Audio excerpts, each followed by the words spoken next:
orang yang berjalan di jalannya mereka, orang-orang yang ahli yakin, orang-orang yang dekat sama Allah, itu kalau dikasih orang, yang penting nggak minta. Kalau dikasih dia terima, kemudian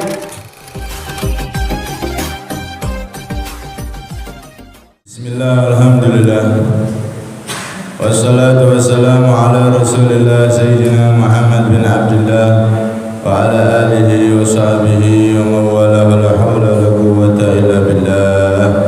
Rabbi syrah li sadri wa yassir li amri wahlul 'uqdatam min lisani yafqahu qawli, yasaddid lisani wahdi qalbi bihaqqi Sayyidina Muhammadin Nabi sallallahu alaihi wasallam. Dusturakum ya ahla darki wa ya ahlal batin wa ya ahlan nabati wa ya ahlan nur, amma ba'd. Jamaah semuanya yang dirahmati oleh Allah Subhanahu wa taala, alhamdulillah Allah Subhanahu wa taala mentakdir kita dan mengizinkan kita untuk kembali sama-sama duduk beriktikaf di salah satu rumahnya, yakni masjid. Sama-sama kita mempelajari ilmu warisan Nabi sallallahu alaihi wasallam. Semoga duduknya kita ini kelak membuahkan duduknya kita bersama Rasulullah di surganya Allah Subhanahu wa taala, dan semoga kita semua diberi umur panjang, sehat walafiat, terkabul segala hajat, setelah itu diberi kesempurnaan husnul khatimah. Amin Allahumma amin.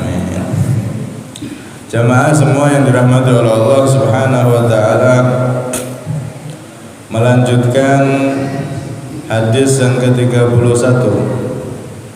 Setelah Rasulullah ditanya oleh seorang sahabat, yang mana sahabat tersebut meminta tips amalan dari Nabi agar dicintai oleh Allah dan dicintai oleh manusia.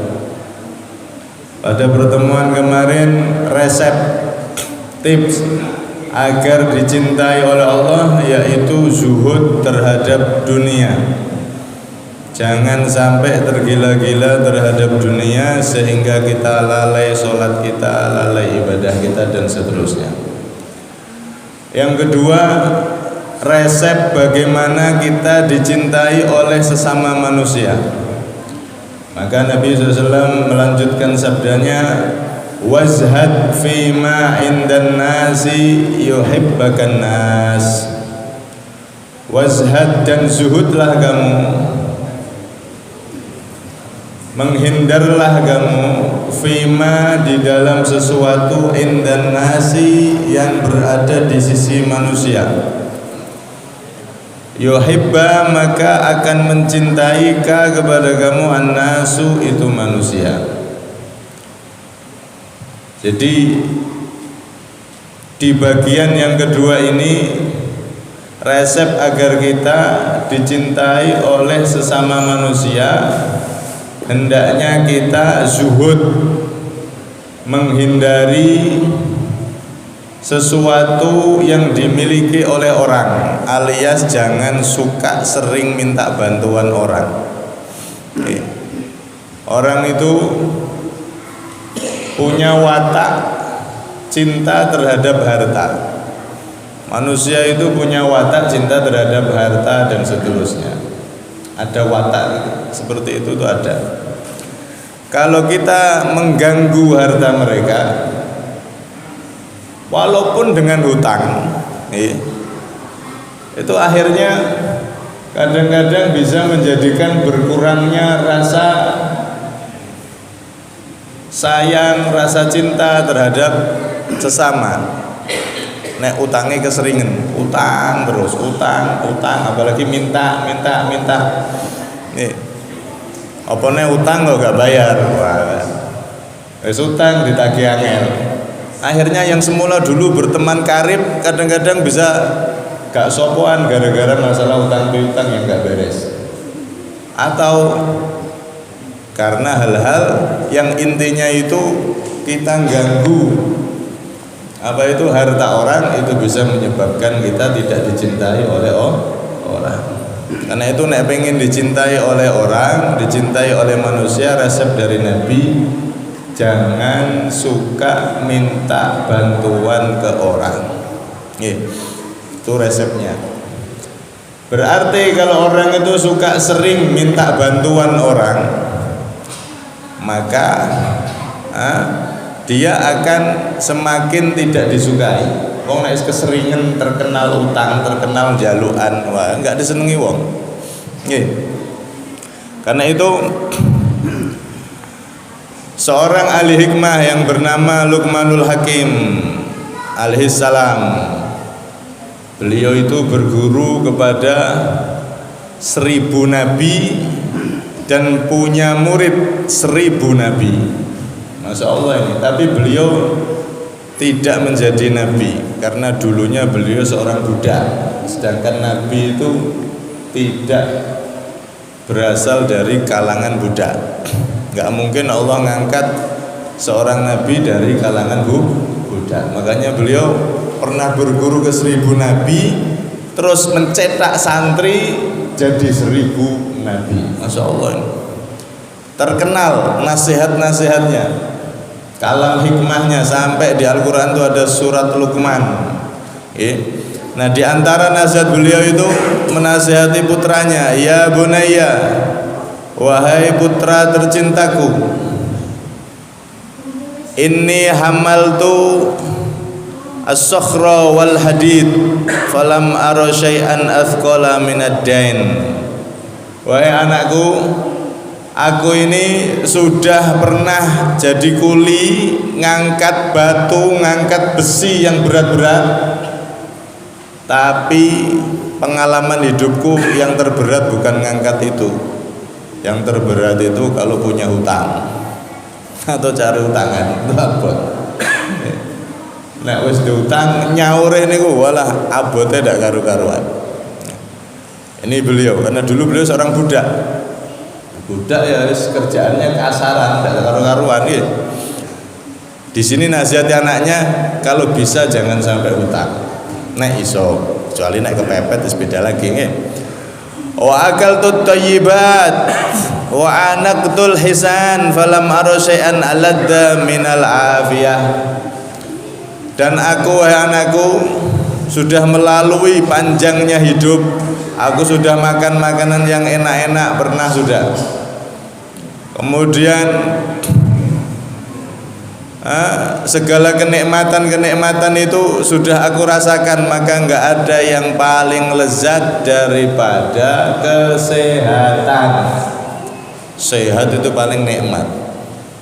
Makanan, minuman, pakaian yang bagus, istri yang cantik dan lain-lain. Itu kenikmatan-kenikmatan di dunia itu telah ku teliti, yang paling nikmat itu kalau dikasih sehat. Bojone ayu tapi asam aurat tok. Ya mubadir akhirnya bojone. Ternyata yang paling nikmat itu kalau sudah dikasih sehat. Kemudian dilanjutkan oleh beliau, waduktul mararati kullaha falam aduk syai'an amarra minal hajati ilan nas. Dan aku telah mencicipi rasa pahit dalam kehidupan ini, dan tidak ada rasa yang paling pahit kecuali saat minta bantuan hajat kepada manusia, kepada orang.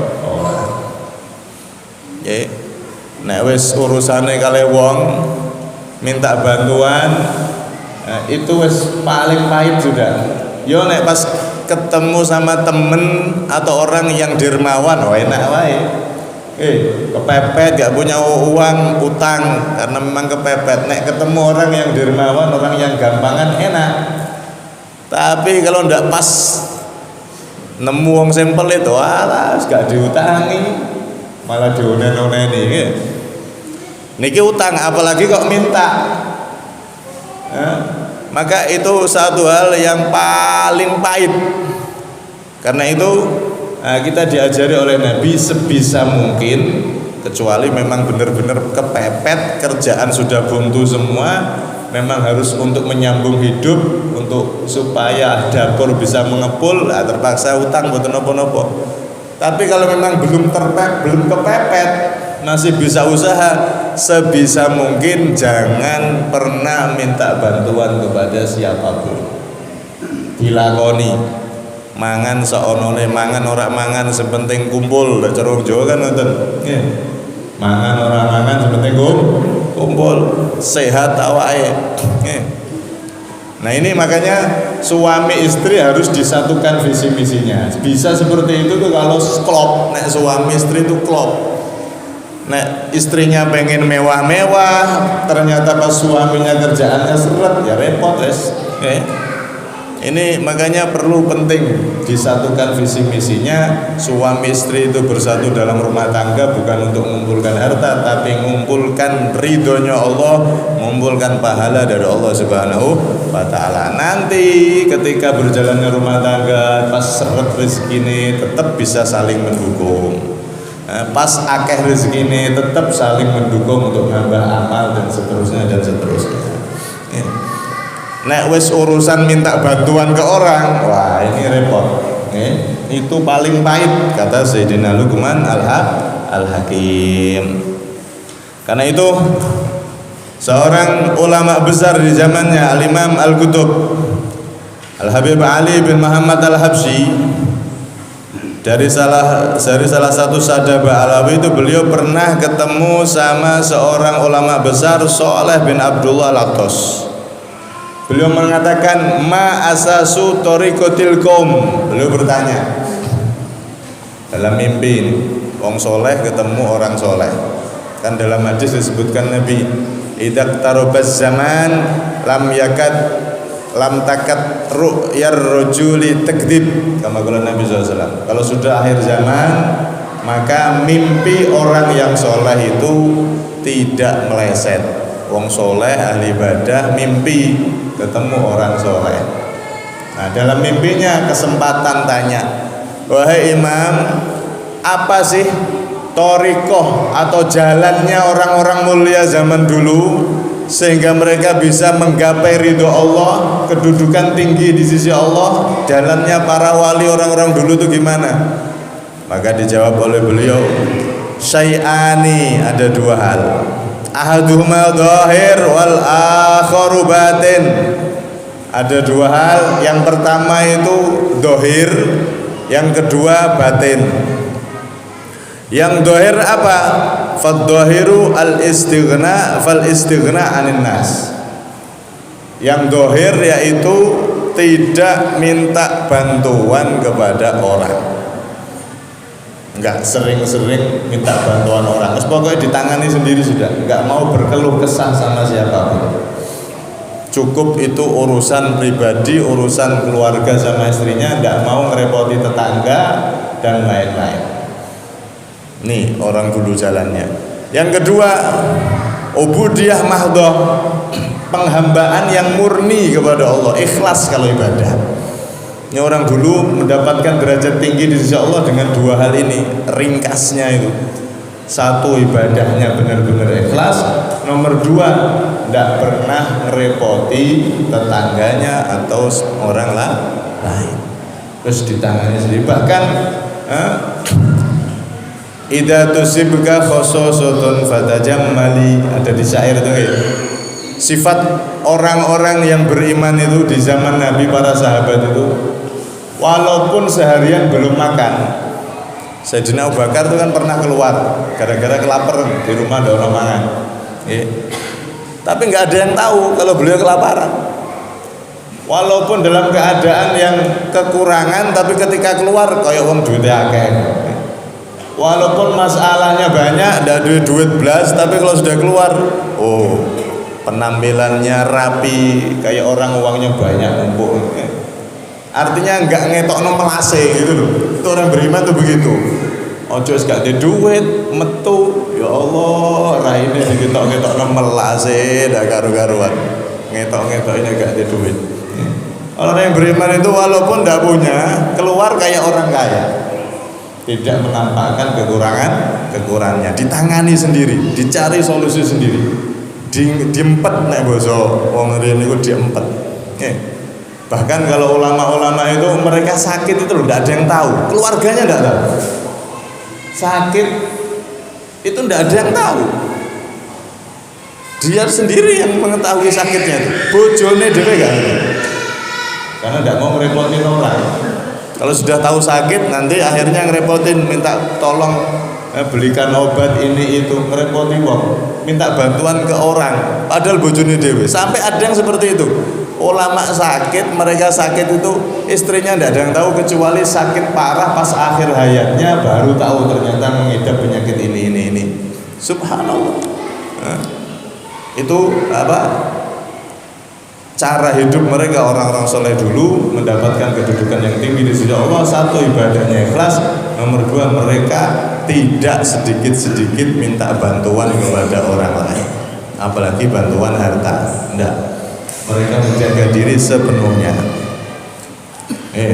Karena itu di dalam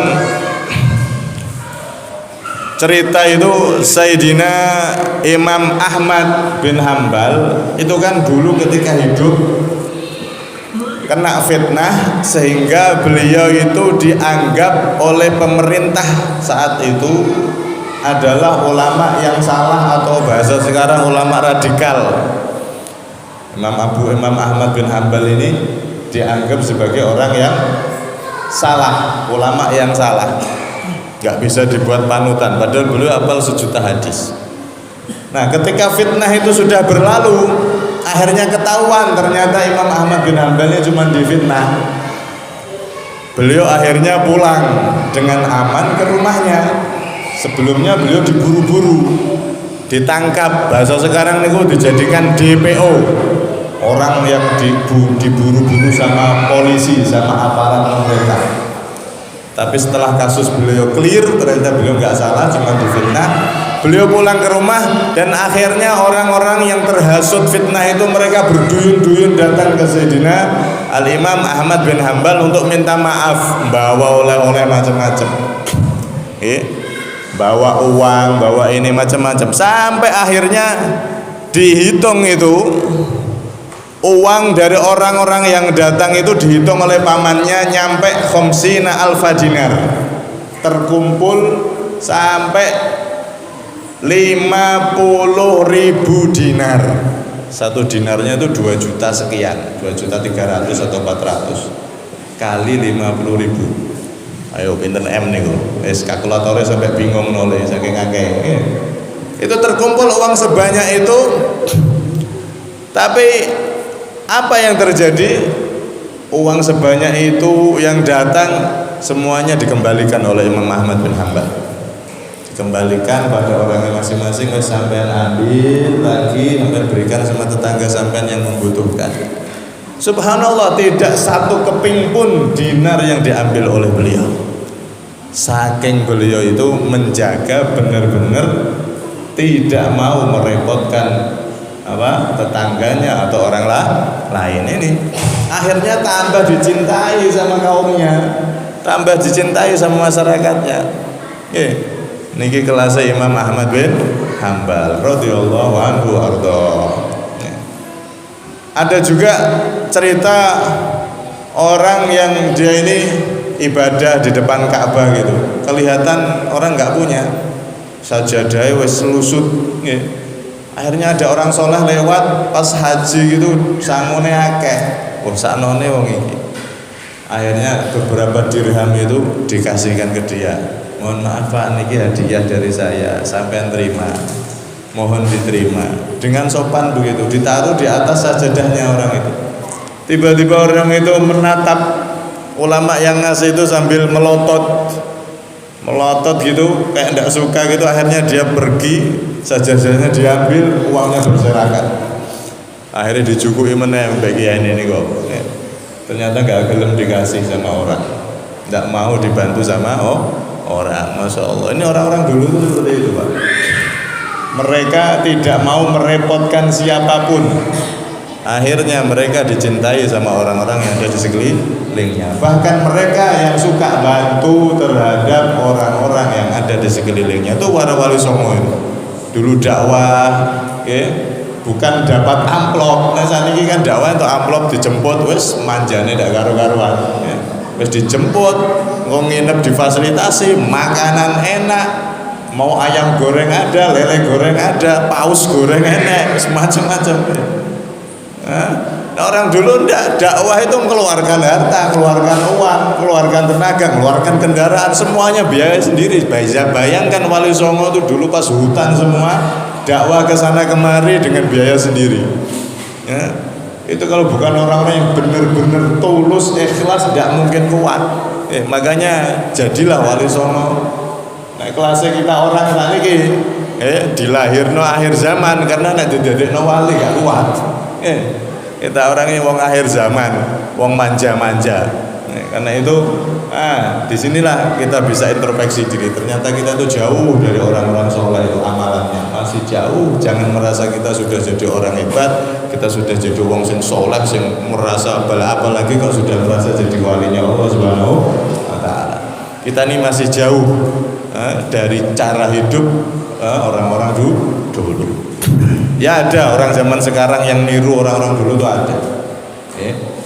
Saya punya salah satu guru itu, beliau itu kalau ceramah kemana-mana dikasih amplop itu Pak, itu ditumpuk ditaruh di wadah, nggak digunakan sama sekali, kecuali digunakan untuk pondok, digunakan untuk bantu fakir miskin dan lain-lain. Bahkan teman saya yang nyupiri, ini guru saya sendiri, yang cerita teman saya sendiri. Teman saya yang saat itu diajak nyupir, karena dia bisa nyupir, diajak undangan. Itu pas mau beli susu untuk anaknya, pinjam uangnya. Kamu ada uang, saya pinjam dulu untuk beli susu anak saya. Padahal barusan ceramah dapat amplop, tapi nggak dipakai blas untuk pribadi. Amplop itu dipakai untuk pondok, dipakai untuk beliau punya program bedah rumah juga. Fakir-fakir miskin itu. Jadi amplop dakwah dikembalikan untuk dakwah, amplop dari umat dikembalikan untuk umat. Sampai susu anaknya utang sama santrinya sendiri. Masya Allah, ada masih orang-orang soleh, ulama yang seperti itu saat ini. Salah satunya guru saya. Itu saya diceritai sendiri sama teman saya. Subhanallah. Karena kita kan boten. Ya makanya Al-Imam Abdul Haddad itu mengatakan, kalau kita dikasih orang, apakah seperti mereka kita tolak atau gini? Jangan. Kalau zaman sekarang itu nggak seperti zaman dulu. Nah ditolak nanti sakit hati yang ngasih. Kok sombong kan? Makanya dikatakan oleh beliau Al-Habib Abdul Haddad, sahibul yakin ya'khudul ata' bisyartain an yarahu min Allah wa yasta'inu bihi wa yasta'ina bihi ala ta'atillah. Orang yang berjalan di jalannya mereka, orang-orang yang ahli yakin, orang-orang yang dekat sama Allah, itu kalau dikasih orang, yang penting nggak minta. Kalau dikasih dia terima, kemudian pemberian orang ini tadi dia yakin itu rezeki dari Allah. Nomor dua, dia gunakan untuk taat kepada Allah Subhanahu wa taala. Rezeki tadi itu digunakan lagi untuk taat kepada Allah, sehingga yang ngasih pemberian tadi itu dapat pahala berlipat ganda, pahala sedekah, pahala ketaatan, yang mana rezeki atau uang yang dikasih tadi dipakai untuk hal-hal yang manfaat lagi. Ini kalau untuk kita zaman sekarang. Walhasil intinya di sini, kalau bisa jangan pernah ngerepotin orang, minta bantuan ke orang, masalah urusan pribadi maksudnya. Nek urusan yang bukan pribadi seperti bangun masjid, tidak apa-apa jenengan nodong wong sing pelit-pelit parane ning omahe. Di masjidnya kurang semen, atau pembangunan untuk madrasah, pesantren dan lain-lain, dana yang memang untuk fasilitas pendidikan, fasilitas ibadah, nggak apa-apa kita minta ke sana kemari. Yang penting nggak masuk ke kantong pribadi, itu justru malah jihad, perjuangan termasuk itu. Ada ulama besar yang sekarang itu pondoknya besar, pondok Darul Lughah wa Dakwah itu Al-Habib Hasan Baharun itu dulu ketika ngerintis pondok, itu pembangunan pondok sampai keliling sampai ke Jakarta, ke orang kaya-kaya gitu untuk bangun pondok, bukan untuk pribadi. Pas sampai Jakarta sana ketemu orang kaya, yang secara prediksi itu dikasih uang banyak, sampai sana cuma dikasih 20.000 tok. Sudah ngasih 20.000, omongannya tidak enak. Ada satu santrinya yang ikut, mau marah itu santrinya, ditahan sama beliau, udah diam. Nah, pas orangnya masuk, santrinya ini mus gak kuat nih, orang ngajar orang kayak ini, ngasih 20.000 tok, omongannya tidak enak, jauh-jauh ke sini. Sabar. Pas di becak gitu, becak diomongi, kita itu kalau minta untuk pribadi itu hina, jangan. Tapi kalau kita minta untuk dakwah, untuk pondok, untuk masjid, untuk lain-lain, itu kemuliaan. Masalah berhasil atau tidak, prediksinya sumbangan akhir ternyata cuma 20.000, tidak apa-apa. Ini semua nanti di akhirat orang kaya tersebut akan terima kasih kepada kita, walaupun 20.000, karena uangnya akan dipakai untuk dakwah, dipakai untuk bangun pondok, dipakai untuk manfaat terhadap umatnya Kanjeng Nabi Muhammad SAW. Di dunia ya kita tadi disambut tidak enak, tapi nanti di akhirat kalau dia ketemu, dia akan terima kasih sama kita, karena dititipi uang 20.000 yang dipakai untuk dakwahnya Nabi SAW. Karena itu wazhad fima indan nas, zuhudlah kamu, hindarilah kamu, kata Rasulullah, segala sesuatu yang dimiliki oleh manusia, hartanya manusia, maka mereka akan manusia tersebut akan mencintai kamu. Nah ini berusaha sebisa mungkin kita tidak merepotkan siapapun. Kita nggak pernah minta kalau urusan pribadi, kecuali memang benar-benar kepepet, darurat. Kalau kepepet wajib minta. Anaknya minum susunya habis, dia kerja nggak dapat uang, kalau nggak minum susu bisa mati anaknya atau bisa pingsanin anaknya. Akhirnya jangan minta sama orang, sudah terus tawakal sama Allah, ya mati nanti anaknya. Itu wajib minta kalau kayak gitu. Ada dulu orang yang model seperti ini, Pak, ngajinya mungkin kurang paham atau pas ngantuk gitu, terus berarti kita jangan minta bantuan orang apapun.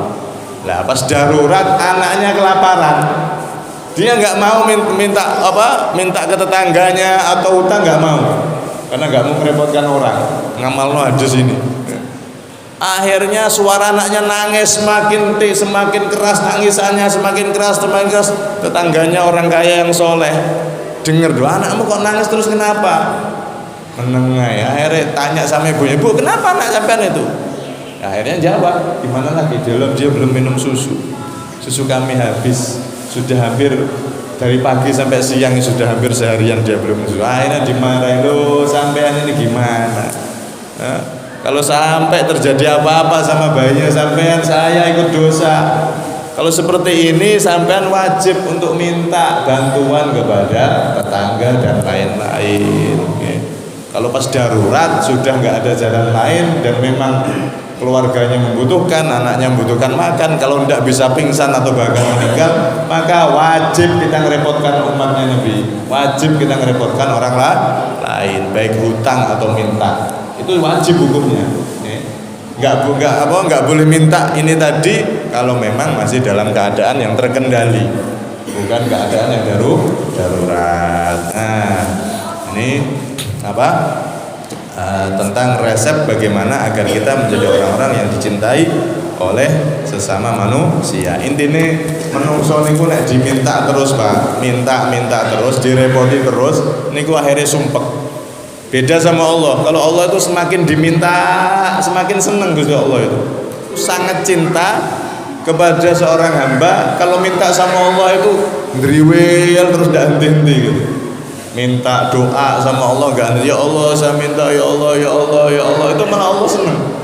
Semakin diketok pintu rahmatnya Allah dengan doa, semakin sering dia doa dan minta, Allah semakin cinta sama hamba tersebut.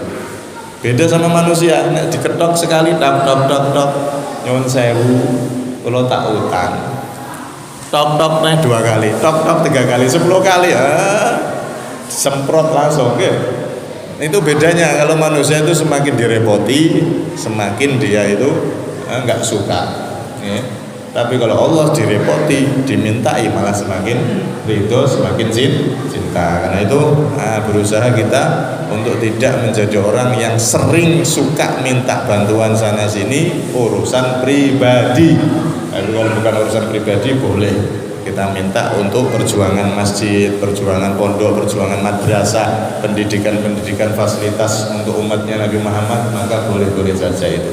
Oke, semoga kita semua tertulis menjadi orang-orang yang dicintai oleh Allah, dicintai oleh sesama, dan kita benar-benar jadi orang yang selamat dunia sampai akhirat, dicintai oleh Nabi Muhammad SAW. Amin, Allahumma amin. Kurang lebihnya minta maaf. Oh ya, ini hadis hasan diriwayatkan oleh Imam Ibnu Majah. Imam Ibnu Majah, seorang min akabiril hufat. Beliau itu seorang ulama yang ahli hadis, yang hafal 100.000 lebih hadis. Beliau termasuk pemimpin dari para ulama, dan beliau itu dijuluki Ibnu Majah karena ayahnya bernama